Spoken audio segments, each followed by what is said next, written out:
Buonasera a tutti, benvenuti al Museo di Storia Naturale, bentornati per tutti quelli che hanno partecipato a questo lungo anno di celebrazione, di centenario, di festa, di attività. Lungo e impegnativo, devo dire. Questo è l'ultimo talk, nell'ultimo incontro organizzato. In mezzo abbiamo avuto una lunga parentesi, avete le facce dei relatori qui attorno, organizzate con la Fondazione Giancarlo Ligabue, che avrà un altro momento l'altro sabato a Teatro Goldomi. Questo appunto è l'ultimo incontro invece di questa serie di incontri che ha popolato quest'anno di attività, in cui in realtà abbiamo fatto molte diverse cose, abbiamo fatto una serie di prove, anche di esperimenti che ci sono stati utili, perché alcune cose le faremo diventare attività di routine l'anno prossimo, in particolare gli aperitivi al museo, quindi gli incontri estivi che abbiamo fatto pomeridiani, che sono piaciuti molto, hanno funzionato e ci hanno permesso di arrivare anche a un target, a un pubblico che non è quello usuale, quello classico nostro, e di questo siamo molto contenti. Abbiamo fatto il compleanno del museo, abbiamo fatto la festa ottomana, sono state vari momenti, varie cose anche molto diverse fra di loro. Non è finita in realtà con questa sera, anche se questo è l'ultimo incontro di conferenza, perché c'è Famiglia Museo ancora domenica prossima al 19, ma è tutto, hanno appuntato che è già sold out, quindi è esaurito, ma mi piace comunque ricordarlo. E c'è l'ultimo incontro delle visite dietro le quinte, quindi le visite alle collezioni, sabato 25 novembre, che invece mi sembra che ci sia ancora delle disponibilità. Non abbiamo comunque finito, anche se siamo praticamente verso fine novembre, perché per fine anno avremo la chiusura di quest'anno di attività, la galleria dei cetacei, quindi la grafica che copre la parete opposta della sala conferenze verrà completamente rinnovata, e poi ci sarà, non spoilerò, anticipo solo, perché poi verrà spiegata dall'architetto Rosina, in collaborazione e grazie appunto all'appoggio dell'ufficio tecnico allestimento della fondazione. Fuori avete visto il nuovissimo modello tattile, quindi per l'esplorazione tattile per i non vedenti, ma non solo, perché abbiamo un pubblico che ha moltissimi bambini, e quindi sarà una nuova postazione che verrà creata all'ingresso, che racconterà la storia del palazzo, con un video che adesso oggi vedrete, con la pattera che è sopra la porta d'ingresso, è diventato il logo del museo, e il palazzo appunto, che è una storia che racconta il palazzo. E ci è piaciuto appunto chiudere questo lungo percorso che abbiamo fatto proprio con un incontro che raccontasse la storia del palazzo, perché ci siamo accorti in tutte queste attività che il museo è bello, bellissimo, funziona un sacco di cose, ma c'è anche gente che giustamente quando viene qui dice: ma insomma, Fonte dei Turchi è un palazzo importante, è un palazzo conosciuto, ha una storia lunghissima, e quindi aveva dignità di avere uno spazio in cui si raccontava questa storia. Quindi abbiamo deciso appunto di realizzare questo spazio e di presentarlo con l'ultimo di questi incontri, in cui l'architetto Monica Rosina, collega, oltre che architetto che ha curato poi allestimenti e restauri di tutti questi palazzi, li conosce perfettamente, ma ha una conoscenza particolarmente approfondita di questo palazzo che si scuote la testa, e quindi ha molto gentilmente accettato di chiudere questa serie di incontri con una presentazione di questa sera, e la ringrazio moltissimo per aver dato la disponibilità a fare questa cosa. Sono anche molto contento che fra le vari esperimenti che abbiamo fatto quest'anno, uno di quelli che è riuscito bene, oltre i video, che vedrete, questo è l'ultimo della serie di video che abbiamo realizzato, abbiamo anche iniziato a fare la registrazione e quindi fare dei video di queste conferenze, perché ne avevamo fatte molto interessanti, e c'era poi gente che diceva: ah, ma io sono potuto venire, ah, ma io non lo vedo adesso. canale YouTube del museo, che l'anno prossimo metteremo in ordine anche quello, faremo una cosa molto più strutturata e ordinata, ma intanto potete trovare tutti gli incontri che abbiamo fatto noi, purtroppo quelli fatti con la Fondazione Ligabue non sono stati registrati, ma questa non è iniziativa nostra, quelli che abbiamo fatto noi lo sono e anche questo lo sarà, e quindi sarà disponibile se qualcuno potete dire sono andato a ascoltare qualcosa molto interessante, se volete lo trovi sul canale YouTube del museo. Quindi grazie a tutti per essere venuti, grazie, lasciatemelo dire, al personale del Museo di Storia Naturale che quest'anno ha fatto veramente i salti mortali per fare tutte queste attività, spesso e volentieri anche di sabato, di domenica, eccetera, e che fino a... perché vorremmo che tutto quello che vi abbiamo raccontato prima di Natale, quindi per le feste di Natale, fosse disponibile per tutti i nostri visitatori. Vi lascio alla presentazione di questa sera all'architetto Monica Rosina. Grazie.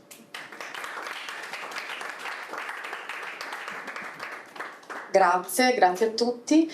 Il racconto di questo palazzo in realtà vorrei che lo faceste voi, nel senso che quello che io vi dirò questa sera sono dati e conoscenze che un po' tutti possiamo raccogliere nei libri e vedere, però sono gli strumenti necessari per poter leggere effettivamente il museo, cioè avere degli strumenti ed arrivare qui, come diceva il dottor Mizzan, e dire, beh, questo palazzo cos'è che riconosco, cos'è che vedo, cos'è che mi sta raccontando, e vedrete che la storia di questo palazzo in realtà nel suo aspetto attuale è un palazzo recentissimo in realtà, ma porta con sé tutta la storia fino al 1200.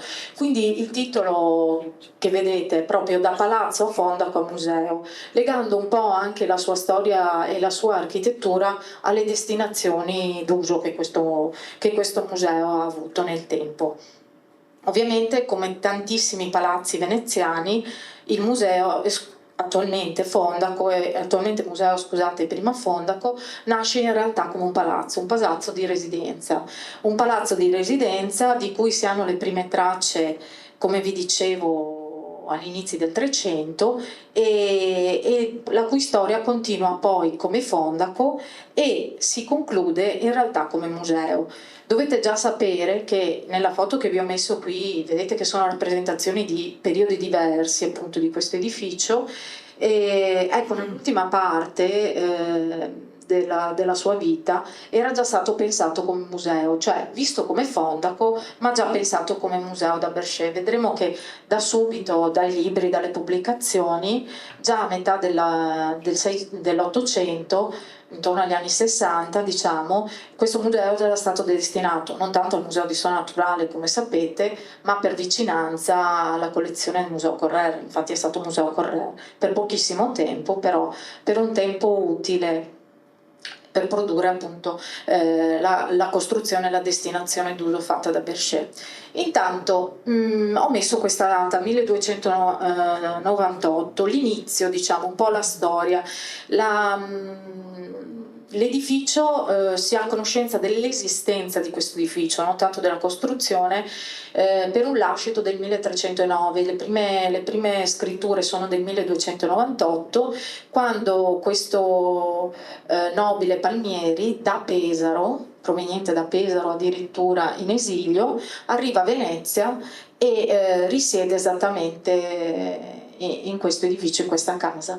La storia del suo edificio, scusate, la storia lo lega l'edificio e alla sua famiglia per un po' di tempo, e soprattutto la cosa che da subito salta all'occhio è quello che vi ho scritto ed è il commento che viene fatto già nell'Ottocento, cioè uno dei più begli esempi di stile veneto-bizantino del XIII secolo. Uno si chiede: ma cos'è questo stile veneto-bizantino? È lo stile che troviamo spesso lungo il Canal Grande in edifici, anche questi attualmente trasformati, o rivisitati o riletti, ma che hanno le caratteristiche appunto delle case fondaco veneziane, cioè di case aperte con delle grandi arcate al piano terra, utili per il commercio, lo scambio delle merci, e il piano superiore, il piano primo, con una serie continua di finestre. E Le Corbusier le chiamava finestre a nastro, sapete, quasi inventandosi un sistema di illuminazione e di costruzione. In realtà già a Venezia nel 1200 esisteva questa serie di finestre che dava appunto luce e trasparenza all'edificio e che identificava la parte nobile della casa. Quindi dovete pensare che il termine fondaco non si lega tanto al fondaco dei tedeschi, al fondaco dei turchi, cioè all'idea di commercio con, se volete, l'estero, ma proprio all'idea di commercio fatto dalle famiglie inizialmente a Venezia. E la cosa interessante che vi volevo mostrare da subito sono le prime tracce iconografiche. La traccia che vi avevo, l'icona che vi avevo fatto vedere prima è ovviamente un rifacimento cinquecentesco di quello che era nel 300, quindi in realtà quasi un capriccio. Mentre qui abbiamo la mappa del De Barbari e come vedete vi ho identificato da subito il fondaco con le due torrette. Perché questo? Perché quando Berchet, vedremo nella storia, queste torrette vanno e vengono in questo edificio, no?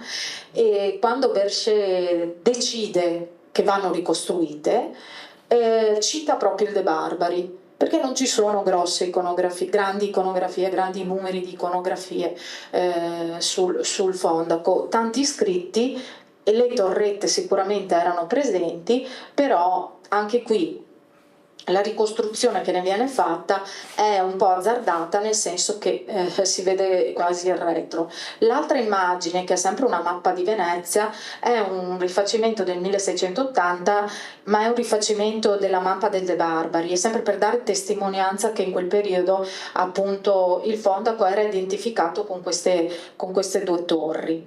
E dopo di che la storia del palazzo è piuttosto breve, nel senso che dai secoli, dal 500 diciamo, dalla famiglia Pesaro, rimane quasi sempre proprietaria la famiglia Pesaro, la acquista la Serenissima per donarlo ai duchi d'Este, anzi prima ai marchesi, poi ai duchi d'Este. Quindi il nome che avete visto fino adesso, Palazzo dei Duchi, da non confonderci col Palazzo del Duca Sforza, che invece è vicino all'Accademia, era chiamato allora, e non è più stato chiamato così questo edificio, era chiamato appunto il Palazzo dei Duchi proprio per la presenza della famiglia d'Este. La famiglia d'Este si era distinta in una battaglia contro l'altra Repubblica Marinara di Genova e questo omaggio veniva proprio dalla Serenissima, cioè il fatto di avere una residenza in città di quella portata. E questo perché ovviamente dalla famiglia Pesaro poi per eredità e altre questioni l'edificio era passato direttamente al comune. Chiamiamolo comune adesso, lo chiamerò comune per un po', insomma, diciamo che in quel tempo si parlava della Serenissima. L'edificio, come vi dicevo, è stato occupato e è stato presente anche qui Giulio II, quindi già nel 500, quando invece i d'Este decadono in qualche modo, Giulio II è presente, quindi anche una sorta di rappresentanza importante per i rapporti anche diciamo con lo Stato Pontificio che aveva la Serenissima. E l'approdato interessante è che vi ha soggiornato anche la regina di Cipro, quindi Caterina Cornaro. Diciamo che questo edificio occupato per pochissima parte dell'anno era molto di rappresentanza, questo perché diciamo che la parte monumentale è stato un po' quello che ha salvato il Fontego da una serie di demolizioni, soprattutto nell'Ottocento, quando c'era la necessità di un'espansione urbana diversa a Venezia, quindi legata molto alla nuova, se volete, era industriale, e forse non si riconoscevano più le forme e le fattezze di questo edificio monumentale. Quindi per quasi tutto il Cinquecento è rimasto Fondaco, è rimasto Palazzo dei Duchi, diventa Fondaco nel 1621 e quindi io vi ho messo qui una delle immagini, non la più recente ma quella che un po' identifica le trasformazioni che ci sono state nel periodo in cui il Fondaco è stato dei turchi. Credo una delle prime conferenze che ci sono state qui sono state proprio sul tema del Fondaco, cioè su tutti i passaggi che ci sono stati perché questo edificio diventasse il Fondaco dei Turchi. I turchi erano già presenti a Venezia, era una popolazione, diciamo, un gruppo, soprattutto commercianti ovviamente, già presenti. Che esigenza aveva avuto la Serenissima? Di riunirli. Non tanto non esigeva che rispettassero le regole nella maniera ortodossa in cui pensiamo noi, ma aveva bisogno di una sorta di controllo del commercio soprattutto, perché c'era la possibilità di commerci, se volete, abusivi, c'era un certo tipo di commercio che andava sempre controllato, quindi per tutta una serie di motivi la propaganda proprio della Serenissima era quella di riunire in uno stesso luogo i diversi commercianti. All'inizio i turchi erano nella zona di San Matteo Rialto ed era una zona molto piccola, erano sparsi, l'esigenza nacque proprio dall'unirli tutti nello stesso posto e questo Fontego non era solo un magazzino, ma nel piano primo sarebbe proprio diventato l'alloggio per i mercanti. C'erano circa 50 stanze al piano primo, tutte con camino, quindi tutte potevano essere abitate. Quindi il primo sforzo che fece la Serenissima nell'affittare, perché fu affittato ed era comunque di proprietà privata anche in quel periodo, il primo passaggio fu, a parte quello di mettere un custode per la riscossione ovviamente dell'affitto, fu quella di trasformare tutti i vani al piano primo in vani adatti alla vita, ma soprattutto alla religione degli occupanti, quindi tutta una serie di latrine, bagni che servivano proprio alla vita quotidiana. Io li chiamo turchi perché il Fondaco si chiama dei turchi, ovviamente erano ottomani di religione musulmana, quindi c'era tutto anche il tema appunto della loro ritualità e aggiungo che nel Settecento ci sono alcune piantine che riportano proprio la presenza di una moschea dalla parte del magazzino del Magic, dalla parte del Rio, orientata correttamente come potete immaginare, una stanza tutta ricoperta di tappeti dove si poteva pregare. Questa preghiera ovviamente necessitava di tutte le procedure di cui vi ho detto, quindi da subito la Serenissima si adopera scusate, per tornare indietro, la Serenissima da subito si occupa della sistemazione di questo edificio. E lo vedete molto diverso, no? Nella lettura che vi volevo raccontare è proprio, le avrete viste tante volte queste immagini. E credo di sì, posso usare la freccia, quindi la vedete. Ecco, volevo intanto farvi vedere che già dal 1621 vengono demolite le torrette per motivi di sicurezza, cioè è un pezzo di edificio che non andava visto, vissuto e quindi vengono normalmente, tra virgolette, demolite. Tantissime finestre vengono tamponate e chiuse, sempre per motivi di sicurezza, aggiunte delle inferriate. Questa casetta addirittura è quella del custode, cioè viene costruita una casa proprio perché ci sia presente questo custode che regola un po' la vita quotidiana e che riscuote il dazio di cui vi parlavo prima.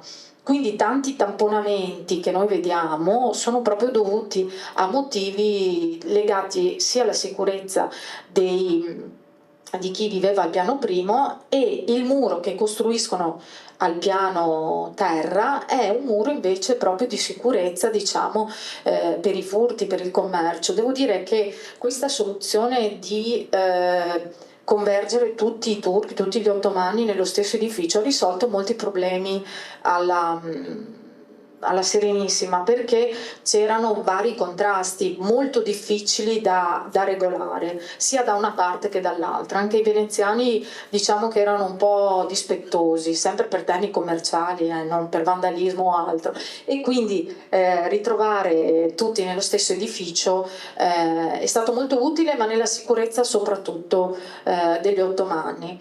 Abbiamo tantissime immagini ottocentesche e anche, se volete, un po' romantiche di quel periodo. Quello che io vorrei che voi leggeste è che è rimasta sempre traccia della casa Fondaco, è sempre rimasta traccia di questa bellissima serie di finestre al piano primo, che poi sono le stesse che potete vedere a Palazzo Loredan, che potete vedere a Ca' Farsetti. Anche quelle sono, diciamo, riletture. Forse una lettura più distintiva è quella di Cadamusto, che adesso è stata restituita da poco la facciata che è al Canal Grande. Ecco, quelle sono proprio le fattezze bizantine degli edifici veneziani, diciamo dei più importanti edifici veneziani del 1300. Se ci fate caso, la tipologia di capitelli e soprattutto la struttura dell'arco rimandano come linguaggio a un linguaggio bizantino orientaleggiante, insomma, perché questo arco rialzato non si rifà propriamente all'architettura romana e quindi all'architettura sotto Sesto e neanche all'architettura romanica e gotica, ma richiama proprio questo continuo dialogo tra Venezia e Bisanzio. Per cui queste foto, queste immagini, anche romantiche se volete, sono a testimonianza un po' dello stato di degrado che, devo dirvi, il palazzo ha avuto nel tempo, perché già con alcune battaglie, dopo pochi anni, già alla fine del 600, i turchi che abitavano qui erano pochissimi, addirittura c'è stato un periodo in cui nessuno ci abitò, e nessuno nel periodo, diciamo, fino al 1800 aveva mai voluto investire su questo palazzo. Addirittura c'era la volontà c'è stata più volte la volontà di demolirlo. Per fortuna c'è stato ancora qualcuno all'interno che non ha permesso questo passaggio, però immaginatevi che ad un certo punto il proprietario del palazzo, Priuli, chiede addirittura, sto parlando ormai dell'Ottocento, chiede addirittura che una parte del palazzo gli venga restituita, quella delle ali laterali, per poterla affittare, cioè questo edificio non dava più una rendita, perché ovviamente era proporzionato a chi ci abitava, non era proporzionato all'edificio. E quindi questo degrado che è stato rappresentato e che si vede in realtà aveva anche degli abitanti all'interno. Ecco, sono tutte immagini, come vi dicevo, legate alla rappresentazione del Fondaco come luogo di ritrovo, se volete, proprio dei turchi. La cosa interessante invece è quello che vi scorro velocemente, perché poi sono tutte immagini appunto conosciute che avete già anche visto in altre pubblicazioni. Invece è interessante questa immagine, questa veduta di Guardi, in cui si vede la facciata del Canal Grande in qualche modo più ordinata, non ancora degradata, ma soprattutto il Palazzo Correr. Quindi c'è già un racconto dall'inizio, per quello anche questo passaggio, questa slide, se volete, è un po' il racconto del passaggio del Fondaco a museo. C'era quasi all'interno della sua storia la volontà, ed era anche complesso non poter legare la storia della collezione Correr a questo edificio così importante. Quindi nel 1859 c'è un po' una situazione di questo tipo, un degrado totale e una decisione importante. C'era un unico, tra l'altro in quel periodo c'era un unico turco che abitava all'interno del Fondaco. Immaginatevi che l'ultimo acquirente, tale Bugetto, aveva deciso di comprare il Fondaco per usarlo come deposito per la sua industria, diciamo, ma come sito, non come edificio. Quindi il primo passaggio per lui sarebbe stato esattamente quello di demolirlo totalmente, perché non ho parlato dell'aspetto urbanistico, ma è molto interessante l'area che ricopre il Fondaco rispetto al Canal Grande, ma anche rispetto al centro della città e alla zona di San Giacomo dell'Oro. Quindi diciamo che da un punto di vista urbanistico era molto strategico. E il Fondaco occupato dai turchi era molto più piccolo di questo, cioè non aveva tutte queste ali laterali così costruite ed erano le parti soprattutto verso il giardino, quelle che chiama adesso verso il giardino, erano completamente demolite e disabitate. Per cui grazie all'ultimo turco, anche all'intervento addirittura del Tribunale di Vienna, quindi quella storia del museo inizia quasi durante il periodo asburgico, grazie a quel periodo, ma anche ai tempi, se volete, amministrativi, alla fine Busetto rimane il proprietario e rimane l'intestatario della volontà di cosa farne di questo edificio. E l'ultimo turco deve andarsene, anche se voleva continuare a essere residente proprio per motivi legati alla sua religione, non esercitava neanche più il commercio e quindi a quel punto il museo, il Fondaco diventa un tema molto interessante in città per il suo valore monumentale. Da subito se ne interessa il Comune di Venezia, che è già comune, diciamo, in quel periodo.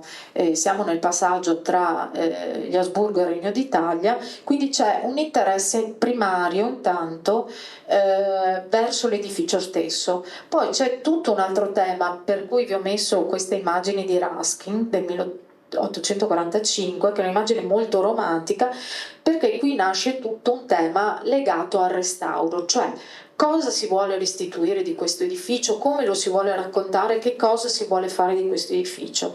E da un punto di vista, diciamo, funzionale, da subito il comune non pensa a un museo, ma comunque pensa alla ristrutturazione della parte antistante, quindi proprio quella del portico e della loggia.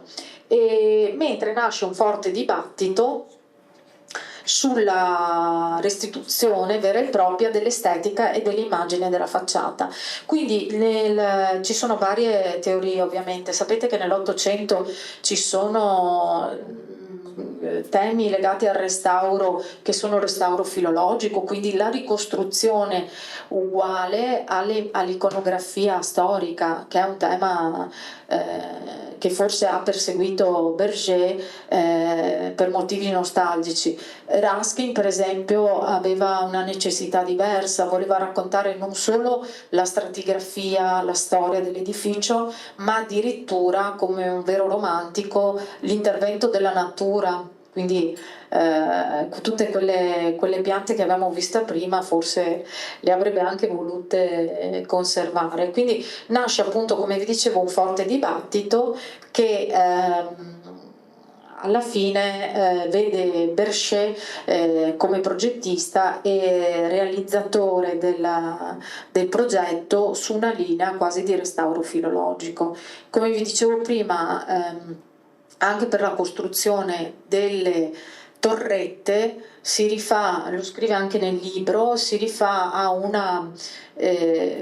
calcolo basato sull'immagine del De Barbari, quindi potete immaginare il tema delle proporzioni partendo dai 42 metri di larghezza per poi arrivare all'altezza.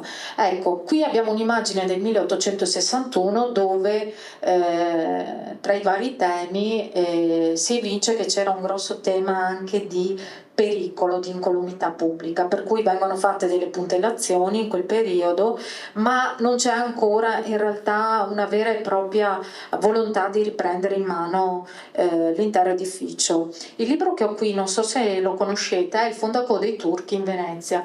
Ecco, è un libro scritto nel 1860 da Sanudo e da Berger insieme. ed è interessante vedere come la passione della città si era presa a cuore l'edificio prima ancora delle istituzioni.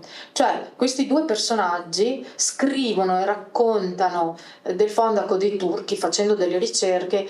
Il primo, Sagredo, scusate, facendo un racconto storico proprio dell'edificio, raccontando tutti i diversi proprietari e quindi tutto quello che era successo fino a, diciamo, al 1860, mentre Berchet racconta l'edificio dal punto di vista architettonico, lui stesso dice dal punto di vista artistico, rilevando tutte le tematiche più importanti dell'architettura bizantina, le tematiche dell'utilizzo. La cosa interessante è che già dai primi testi che lui scrive, anche qui, dice che l'uso che se ne deve fare è quello del Museo Correr, cioè sembra che non sia mai stato messo in discussione da nessuno l'idea che fosse altro.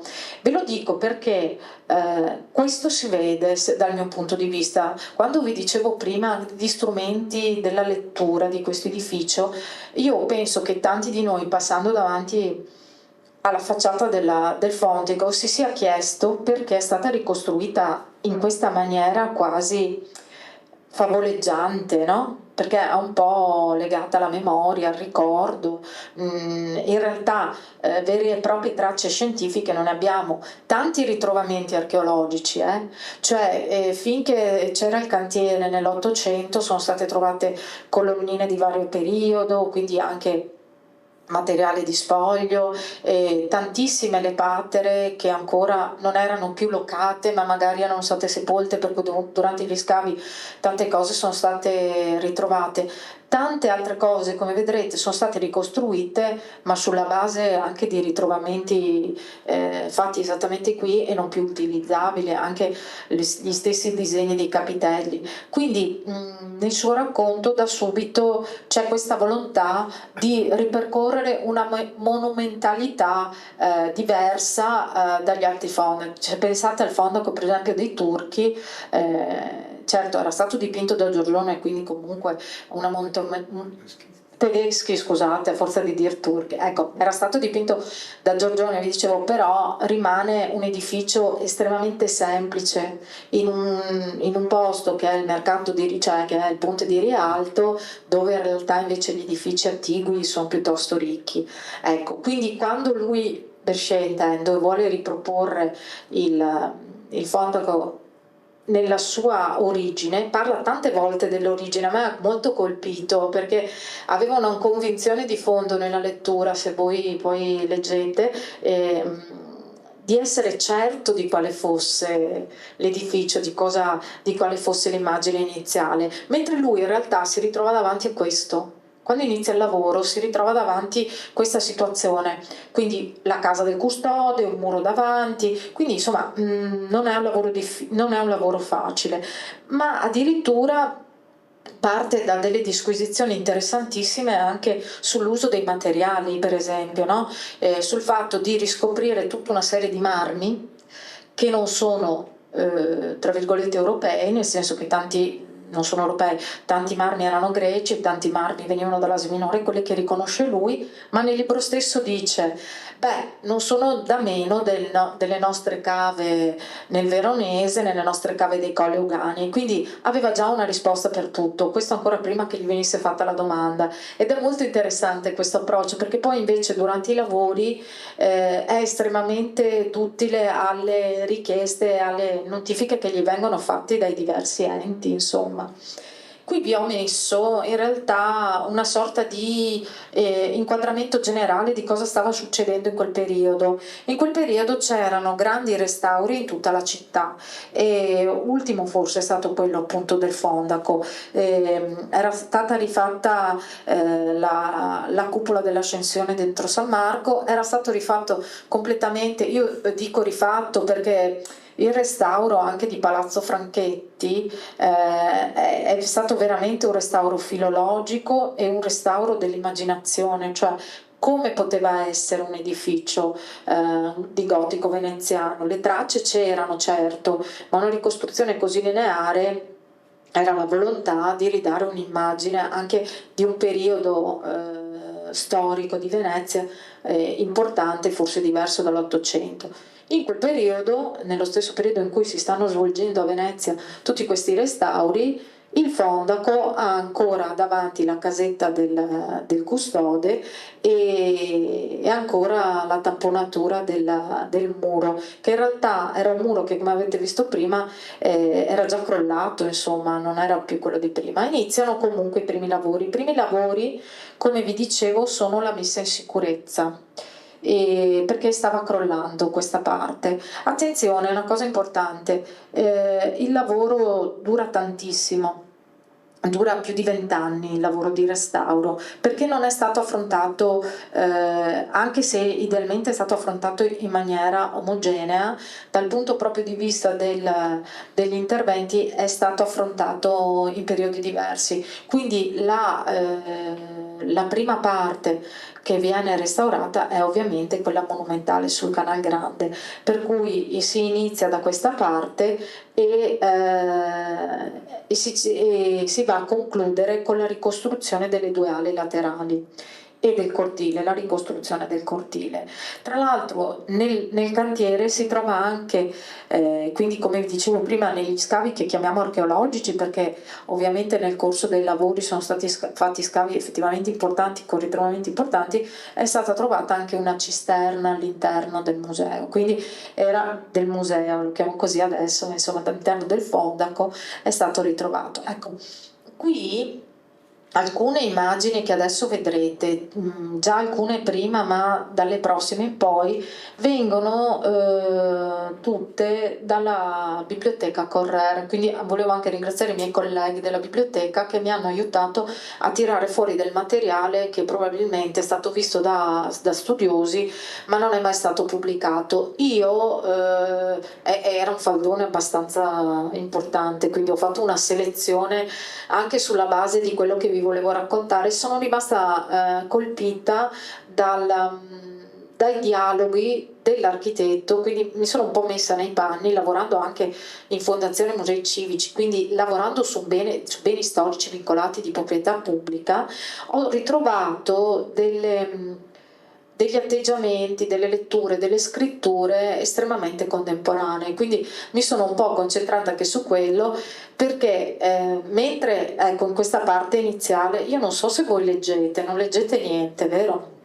Mi dispiace, perché all'inizio diciamo di questa lettera, nelle parti che vi sottolineo, Berger scrive questa lettera nel 1858 e lo scrive alla congregazione municipale, quindi lo scrive insomma in un periodo storico in cui ripeto non c'è ancora il Regno d'Italia, e scrive della situazione del Fondaco dei Turchi. Scrive che questo edificio, nella prima parte sottolineata, scrive proprio di che periodo e quando è stato costruito, e soprattutto scrive che a un certo punto è stato convertito in magazzini. Quindi un po' fa una cronistoria come l'ho fatta io oggi per voi, e dice, afferma, adesso non si vede bene in questa riga qua, dice che la volontà generale è quella di restituirlo all'origine del suo stato, cioè è convinto che vada restituito come era stato pensato. E tra le varie cose che dice, in questa parte che vi ho sottolineata, dice proprio che si dovrebbero ricostruire le torricelle. Quindi immaginatevi che adesso noi stiamo guardando un edificio costruito con la volontà, certo con la descrizione di un uomo che assieme a Sagredo hanno voluto riportare questo edificio alla nobiltà della memoria, ed è molto interessante che il comune abbia seguito questo progetto, se volete. In questa parte che vi sottolineo, di cui forse non si legge bene, ma spero leggiate, che qui c'è scritto Museo Correr, è interessante perché è il punto dove nella lettera lui dice, e certamente l'unica cosa che si può fare di queste stanze è collocare appunto renderlo come museo Correr, collocare la collezione Correr, non c'è altra destinazione d'uso. Questo dal punto di vista progettuale e architettonico è molto interessante, perché non è un restauro fino a se stesso, è un restauro che ha come finalità quello di presentare una collezione che doveva essere la storia di Venezia. E nell'ultima parte, questa è una cosa così, un vezzo prettamente professionale, dà anche delle indicazioni su come sarebbe meglio fare i conti rispetto alla costruzione e alla progettazione di questo edificio. Quindi quelle righe che vi ho sottolineato, mi dispiace che non si leggano, ma dice che sarebbe molto utile fare il progetto attraverso dei prezzi unitari, così come si fa adesso, insomma, se vi siete fatti qualche restauro, qualche lavoro, e con questo metodo sicuramente c'è un maggiore controllo sia della spesa iniziale, ma soprattutto dei lavori che si vanno a fare. Ecco, qui lui scrive la municipalità e si firma l'ingegnere direttore, perché nel frattempo Berger era comunque un dipendente pubblico, quindi lui in qualche modo era già dentro ai lavori e si prende, come dire, a cuore questo edificio, probabilmente lavorandoci attorno, e dopo 2 anni pubblica assieme a Sagredo questo libro. Tra le varie carte che ho trovato c'è proprio lo studio della mappatura. Come vedete, l'edificio nella storia cambia anche la sua fattezza. Abbiamo prima, quindi lui quando inizia a riprogettarlo lo studia anche dal punto di vista urbanistico, per cui abbiamo una prima mappatura dove abbiamo il Fontego come era nel Settecento, e poi man mano altre immagini dove vengono aggiunti continuamente edifici. Quindi vedete che la differenza, questa è l'area, diciamo, con questo mappale, e questa è l'area successiva, molto diversa da questa, ma anche molto diversa da quella che vediamo oggi, perché giustamente all'interno Berger ripropone il cortile come doveva essere. Un'altra cosa interessante è che tutto il progetto che ho trovato, appunto, che è conservato al Correr, è catalogato per fascicoli, esattamente come adesso, e lui fa fascicoli per ogni tipologia di elaborato grafico, quindi fa il fascicolo per la relazione, fa il fascicolo per i disegni. E per voi ho messo questa immagine, a parte che è la copertina della stima, c'erano tutti i conti dei lavori, ma mi era piaciuto, perché si leggeva anche bene, mettervi il titolo del progetto, che è Progetto delle ali laterali al Fondaco e il suo adattamento al civico museo, cioè non esce mai dallo schema progettuale il tema della destinazione d'uso. Ed è molto bello vedere, appunto, che era anche tutto ben fascicolato. Ci sono i primi disegni, le prime immagini, e qui vediamo esattamente il progetto di com'è adesso la facciata del Fondaco dei Turchi. E nel dettaglio, questa era solo, diciamo, una riduzione, abbiamo anche tante piante. Lui da subito, questo è già il progetto, lui da subito identifica tutta una serie di lavori che dai colori diversi possiamo vedere. Alcuni temi sono della grafica, intendo, già quelli contemporanei, quindi le nuove costruzioni rosse e le demolizioni in giallo. Quindi vedete che lui, per esempio, ricostruisce la scala, questa monumentale che abbiamo qui, dove c'è la piroga, e tutte le ali laterali sono ricostruite, perché questa parte rossa, che è questa qui di ingresso, diciamo, in realtà non c'era prima, no? Perché era la casa del custode, quindi lui, per ricostruire tutta la torre, ricostruisce anche questa parte. Ed è per questo che voi vedete solo la parte del loggiato e solo la parte della scalinata, perché la prima parte del progetto prevede esclusivamente questo. Questo è semplicemente la vista della stessa pianta piano terra, però dei solai, cioè delle coperture. Infatti sulla parte del loggiato vedete che le coperture sono diverse anche in questa zona qua rispetto alle aree invece di destinazione d'uso di interno. E questo è l'elaborato finale, proprio la planimetria presentata in comune, è girata da prima, quindi le colonne sono qui davanti, e questa è la scala che si percorre adesso all'uscita del percorso del museo. E questa è la porta laterale, e qui ci sono gli ingressi che ci sono ancora oggi verso la loggia.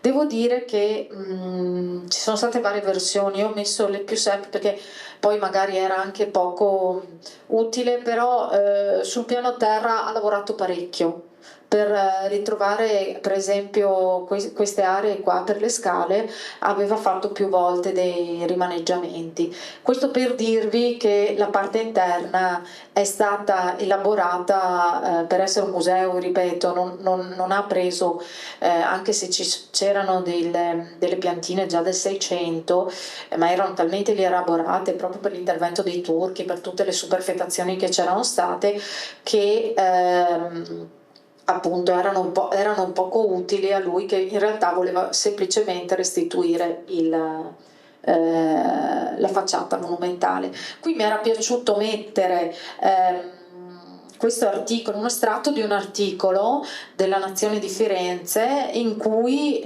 si parlano dei lavori che stavano proseguendo, ma soprattutto mi era interessata questa parte in cui è chiaro che è enfatizzato perché è un articolo, però danno l'origine di tutta questa operazione, di tutto questo grande lavoro, alla pubblicazione appunto fatta dal conte Agostino Sagredo e dall'ingegner Federico Berchet nel 1860, che è appunto questa monografia che parla del museo, che loro stessi si sono messi a studiare, come vi dicevo prima. E proprio dice qui che è interessante. Monografia di questo insigne monumento, la quale ebbe il felicissimo risultato di far nascere nel comune di Venezia la idea di rimettere nella sua antica condizione la fronte che prospetta al Canal Grande. E poi dice appunto che il progetto fu affidato a Berchet e vabbè, c'è tutto un tema di sovvenzioni di cui non vi ho resi partecipi, ma insomma c'erano stati dei problemi da subito nel finanziare questo lavoro, perché immaginatevi, era enorme la necessità, quindi era un po' riconosciuto da tutti. In questo fascicolone dove ci sono le planimetrie presentate in comune ci sono anche tanti schizzi di Berchet, allora io ve li mostro così per farvi vedere un po' il lavoro che c'è stato anche dietro, quindi la fascinazione della grandezza diversa, come restituire certe finestre, come raccontare le bifore, se raccontarla, così, tante elaborazioni come vedete in cui Berchet ha provato a restituire al massimo la sua idea di museo. Allora, anche qui mi dispiace che non vediate, speravo si vedesse, vi ho sottolineato delle parti interessanti perché questo invece è una comunicazione, tanto per rendere tanto attuale il Fondaco e il lavoro del progetto, una comunicazione che il sindaco scrive all'ingegner Berchet e gli dice, ve la racconto, non ve la leggo, gli dice: guarda, il tuo progetto deve essere vagliato dalla commissione edilizia, si chiama così. Però c'è giunta una comunicazione della commissione dell'ornato. Questa commissione dell'ornato era un ufficio preposto, se volete, un parallelo della soprintendenza di adesso, che era nato con Napoleone, era nato parallelamente a Milano e a Venezia. Quindi c'era un ufficio che dava delle direttive, se volete, chiamiamole artistiche, non è la parola giusta, ma incideva sulla parte prettamente estetica. Quindi il comune dice: guarda, noi abbiamo ricevuto queste cose, te le diciamo. E qui per esempio dà delle indicazioni precise sulla parte verso la calle del traghetto. Per la ricostruzione delle finestre chiede che le finestre abbiano un punto di appoggio dell'arco un po' più alto di quello che è stato disegnato, in modo che sia più leggibile la storicità dell'edificio. E la stessa cosa dice per esempio per il cortile e per i portici, quindi una trasformazione sia dei capitelli che degli archi che vediamo qui proprio nel portico, e aggiunge che se la signoria vostra come dire, recepisce le correzioni di quanto espresso dalla commissione dell'ornato, certamente la commissione edilizia avrebbe approvato tutto e serenamente, diciamo. Questo lo aggiungo io, ma è evidente che diciamo il comune, la municipalità dava delle autorizzazioni che però dal punto di vista, se volete, estetico erano superate sicuramente dall'ufficio dell'ornato. È interessante perché Berchet le modifiche le fa, alla fine le fa, e quindi questo edificio è anche frutto di tante elaborazioni, nonostante il motore primo sia stato proprio la sua volontà di renderlo esattamente come era nella sua immagine. Queste sono le tavole originali presentate al comune. Quindi quando un architetto nel 1800 disegnava, 1800, insomma quasi 1900, disegnava un edificio, presentava questa tipologia di tavole. Sono presenti, ma dopo ve le faccio vedere meglio nel dettaglio, quindi è una scala 1 a 100, anche tutto il dettaglio delle pattere, dei bassorilievi, ma dopo vi faccio vedere una bellissima tavola. Ovviamente leggete che questa tavola serve anche per la liquidazione dei lavori, per la ditta che è di questo Cadel Sebastiano, che era stato incaricato dal comune di Venezia. Quindi Berchet si ritrova una ditta incaricata dal comune di Venezia. I disegni non sono solo disegni, sono molto belli, ma sono utili proprio per fare la contabilità, se volete. L'altra cosa che mi è piaciuta mostrarvi erano un po' gli esercizi che faceva Berchet come dire, nell'inventare anche le pavimentazioni che c'erano, perché ecco, per l'interno mi sento di dire che parliamo di invenzioni, insomma. I disegni geometrici sono sicuramente rimandi al passato, ma come vedete anche dall'uso della carta millimetrata sono anche un esercizio come dire, intellettuale. Sono molto belle certe tavole, questa addirittura sembra dipinta d'acquarello, mi dispiace che non si veda, ma come vedete c'è anche l'ombreggiatura delle scritte, molto interessante dal punto di vista proprio dell'elaborazione del progetto, vedere un po' tutte. Ce n'erano tantissime, ho estratto quelli che mi trovavo più interessanti, insomma. Soprattutto anche l'utilizzo della carta millimetrata mi aveva molto colpito, perché insomma, poi sono le cose che perlomeno 30 anni fa, 40 anni fa si facevano. E poi c'è l'ultima parte del progetto, cioè il progetto del lato. Ovviamente la parte laterale viene trattata come la facciata, anche se non ce ne sono tracce. Intendo che viene trattata come la facciata perché, per esempio, vengono restituite le guglie che ci sono nella parte davanti, anche se magari prima non ce n'erano traccia, vengono restituite tutta una serie di forme architettoniche che sono proprie del periodo bizantino.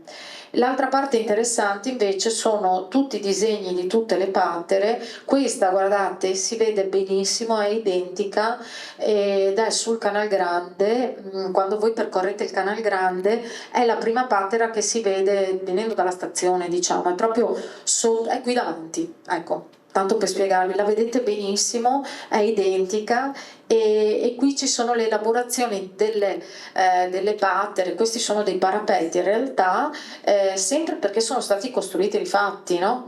E quindi c'era la necessità di progettare anche quelli. C'erano tantissimi esercizi di stile, se volete, di Berchet anche sui disegni degli animali, e tanti di questi disegni, di questi schizzi erano su carta benina, quindi le riproponeva, le rifaceva in altre parti.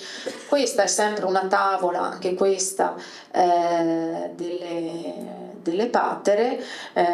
Non c'è la patera icona del museo, però insomma sono tutte queste, le ritrovate, come dice qua, vedete, non lo vedete, tavola 4, sono pattere formelle nella torricella verso la Salizzada. Quindi, e queste sono in scala 1:10, quindi sono dei bei foglioni. E queste invece sono le pattere sulla torricella della parte del Rio. E quindi ecco, già con queste figure, con questi disegni sappiamo che nelle due torricelle, ma è quasi logico, le formelle non siano originali, insomma, non essendoci più state poi le torricelle, era evidente che la posizione è stata completamente scelta da Berchet.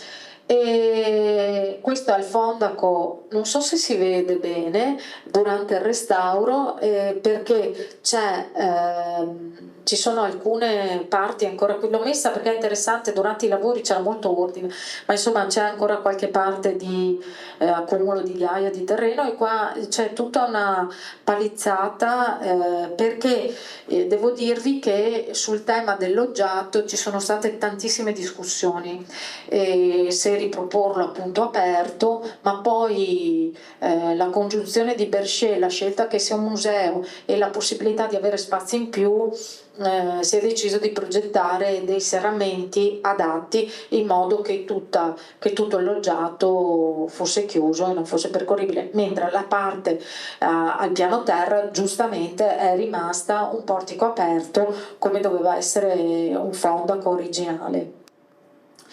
E questa è un po' la conclusione del cantiere. Io vorrei farvi vedere, prima di passare, credo che sia l'ultima slide, prima di passare all'ultima poi sulla presentazione,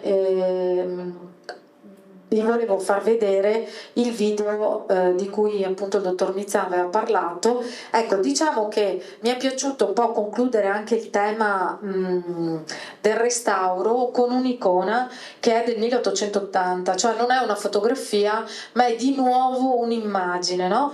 Come in qualche modo si volesse una rappresentazione quasi teatrale dello stesso fondaco. Il video che adesso vi faccio vedere ripercorre un po' quello che vi ho raccontato e fa un salto oltre che recuperiamo alla fine.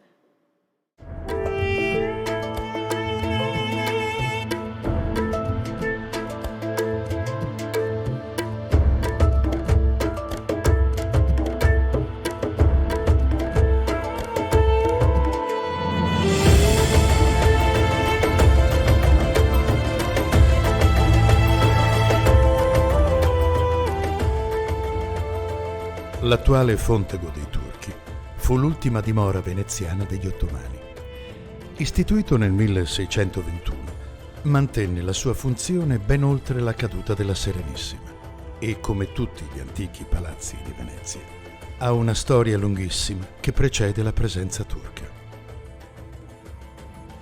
Commissionato nel 1225 da Giacomo Palmieri, capostipite della famiglia che porterà successivamente il cognome Pesaro, fu acquistato dallo Stato veneziano nel 1381 con l'intento di donarlo a Niccolò II d'Este in segno di ringraziamento per l'appoggio fornito a Venezia durante la guerra di Chioggia contro i genovesi, nel corso della quale la Repubblica era stata sul punto di capitolare. Di proprietà degli Este fino al 1509, passò poi nelle mani di Papa Giulio II e quindi del suo successore, Leone X. Meno di 20 anni più tardi, la Repubblica lo restituì agli Estensi, che nel 1602 lo vendettero al cardinale Pietro Aldobrandini. Questi, a sua volta, cedette il palazzo nel 1618 ad Antonio Priuli, eletto doge quello stesso anno. Fu proprio il doge a metterlo a disposizione dello Stato per esercitare la sua funzione di fontego in favore dei turchi presenti in città. Sebbene oggi non ne rimanga più traccia, al suo interno vi erano 2 piccole moschee, segno della grande libertà che la Serenissima garantì sempre a ogni confessione religiosa. L'edificio rimase nelle disposizioni della famiglia Priuli fino al 1648, quando Maria Priuli, nipote del doge, lo portò in dote al procuratore di San Marco, Leonardo Pesaro. Dopo molti secoli, il palazzo tornava così nelle mani della famiglia che lo aveva fondato e vi rimase fino alla sua estinzione nel 1830.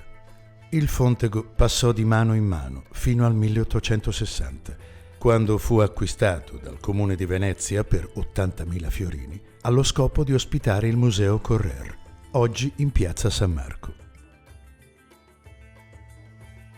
Già nella metà del Settecento l'edificio presentava diverse criticità strutturali e si erano registrati anche dei crolli. Nella prima metà dell'Ottocento ciò che rimaneva del fontego era in fatiscenza. Fu così che il grande palazzo a 2 piani, composto da 10 archi a tutto sesto al pian terreno e da altri 18 sulla loggia superiore, divenne oggetto di un restauro radicale progettato da Federico Berchet, che a partire dal 1869 si protrasse per quasi un cinquantennio, nel tentativo, oggetto di forti critiche, di riportarlo a una forma che, nelle intenzioni, fosse il più possibile vicina all'originale. Molte delle decorazioni oggi presenti, patere, sculture e cornici, sono elementi bizantini autentici recuperati altrove, altri invece falsi scultorei realizzati appositamente. Di fatto, il Fontego dei Turchi fu il primo edificio di Venezia ristrutturato con lo scopo preciso di farne un museo. Dal 1923 ospita il Museo Civico di Storia Naturale, nel quale sono custodite diverse e notevoli collezioni entomologiche, naturalistiche, malacologiche, ornitologiche, ma anche di carattere storico ed etnografico oppure paleontologico.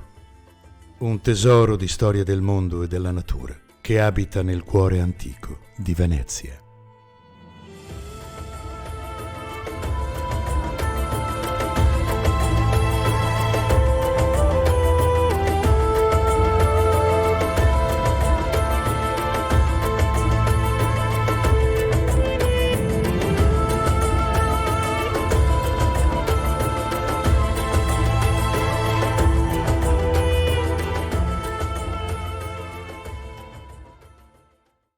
Questo video, come dicevo, un po' ripercorre quello che ci siamo raccontati oggi. Sarà anche parte di questo nuovo spazio di cui vi avevamo parlato prima.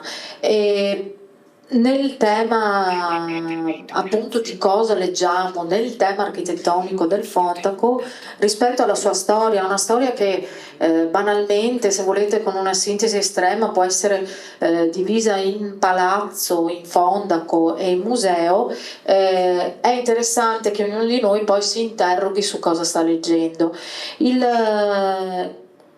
Che cosa vede, che cosa è il racconto, se sa che sta leggendo un edificio dell'Ottocento e lo spazio che verrà fatto tra poco allestito all'ingresso del museo, di cui vi mostro un'anteprima, ma di cui fuori vedrete il parte dell'arredo, diciamo, dell'allestimento, è una sorta di lavagna didattica dove noi abbiamo cercato di raccontare il più possibile l'essenziale di questo museo. Quindi avremo uno spazio proprio con una lavagna dove verrà proiettato il video che avete visto, c'è il racconto della Patera ed è questa Patera che vedete qui, la vedrete poi anche qui fuori, e al centro abbiamo questo tavolo con il plastico, diciamo, del Fontego, di cui vedete la foto ma in realtà vedete l'originale fuori, che sarà possibile ruotare. Questo perché l'esperienza tattile che si vuole trasmettere attraverso questa lavagna è importante, perché si arrivi a un riconoscimento dell'architettura un po' a tutti, diciamo, a chi può vederlo, e anche perché forse non si è mai osservato bene questo edificio, nel senso, si viene dentro, si vede il cortile, si vedono gli archi, però quello che racconta la facciata è la cosa più importante, no? Dell'architettura, e quindi anche chi magari non ha occasione di passare per il Canal Grande, non è in San Marcuola, magari attraverso questo plastico ritrova le logge, ritrova il portico, ritrova un po' il Fondaco, insomma, dei turchi. Grazie a tutti.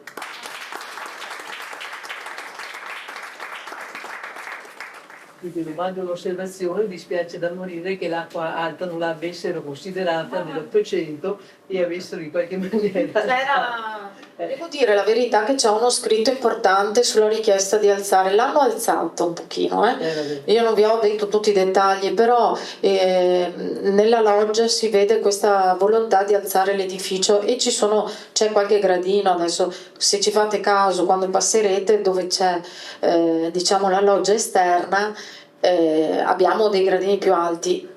Non c'era quello che c'è adesso, e non ho neanche insistito, ma era interessante fare una riflessione sull'ultimo restauro che è stato fatto, perché c'è un tema anche lì etico-estetico, per cui anche il progettista, che era Vassallo, si è dovuto confrontare, anche lui ha fatto delle pubblicazioni, quindi non l'ha detto a me, lo ha scritto, con il tema forte di questo portico, ma anche lui ha fatto delle scelte probabilmente senza visione di un futuro, che dal punto di vista ambientale non aiuta questa sede, insomma, diciamo. E quindi devo dire che il tema del restauro e della finalità e dell'utilizzo andrebbe approfondito, insomma, un po' in generale, però forse si corre alle volte, si deve finire, si deve dare una destinazione. Sì, c'era stato comunque però un pensiero nell'Ottocento, sì, un pochino, qualche gradino, insomma. Sì, sì, sì.